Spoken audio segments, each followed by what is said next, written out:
ready to go in? May is Mental Health Awareness Month, and part of spreading awareness is talking about different types of therapy. Today we're visiting an equine therapy center to learn how horses can help with mental health.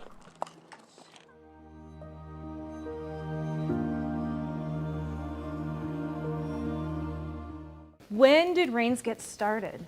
Reins was founded in 1982 at LTC as a part of their therapeutic PT and OT program, I believe. Here in Sheboygan, it's moved around the county a little bit. We've been at this facility for 9 years now.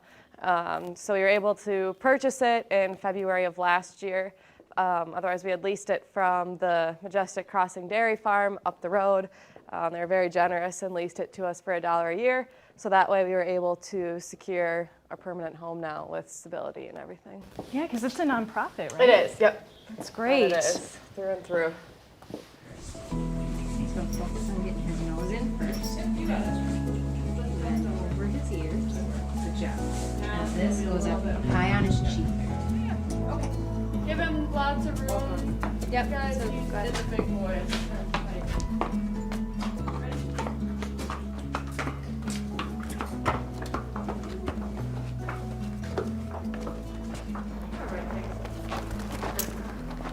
Great job. Nice and gentle. Good job, Brayden. We serve people with physical, cognitive, and emotional disabilities and disorders. We do an evaluation prior to participation in Reins to make sure that it's a safe fit for everybody involved. We serve a wide variety of diagnoses. An area that I have a lot of passion in and have worked to grow a lot has been specifically the youth mental health and education program. So there was kind of an old kind of story of the therapeutic riding was like pony rides and you put people on and go in circles, and I was like, no, this is a lot more than that. All right, so our focus is going to be on getting Ripley warmed up to ride. I see a lot of people who could potentially fall through some cracks, and so that's where we're really trying to be a different form of service that can step in and hopefully provide some support to prevent that. When you're ready, let's practice a whoa, practicing our big, loud, confident vocal cues. It's pretty cool to see the connections being made.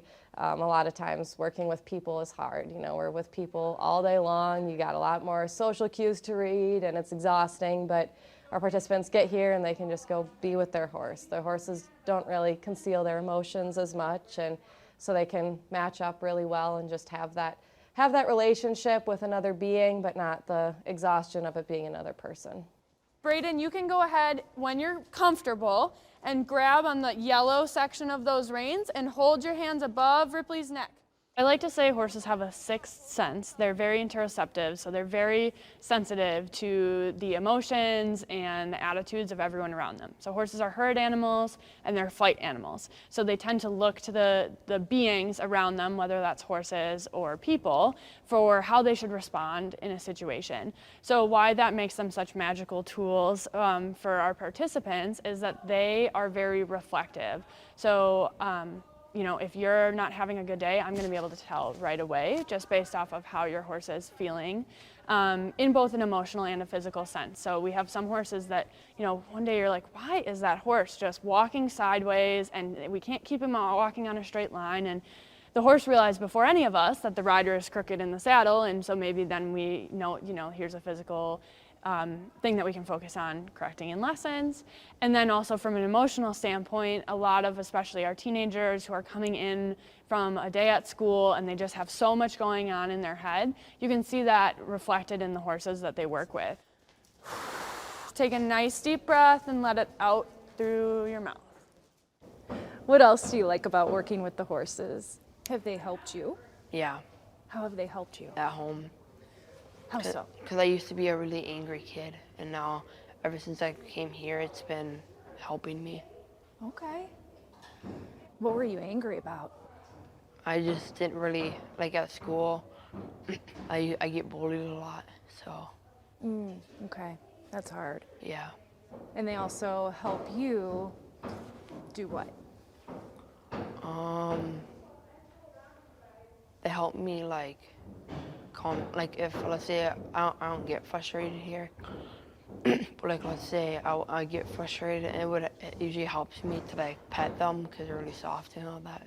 Braden, I'm noticing that your whoas are coming a lot quicker. What are you noticing about how you're cueing that maybe is helping Ripley? You're being bossy? I would say you're being confident. Yes, your whoa is quite confident, he can hear you, and he's paying good attention. So how did you get involved with reins?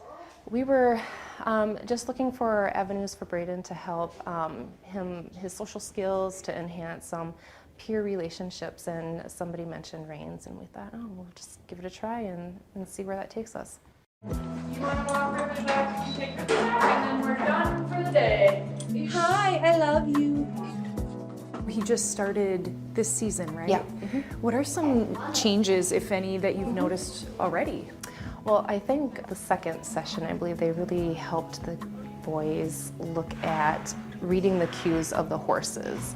And the instructors do a really good job pointing out, like, Braden, what do you think the horse is telling you right now? What cues might Ripley be sharing with you, or what do you think he's feeling? And those are all things that he sometimes struggles with people and peers. And so it's neat to see how he can take some of those components of working with a horse and an animal and then relate it to people.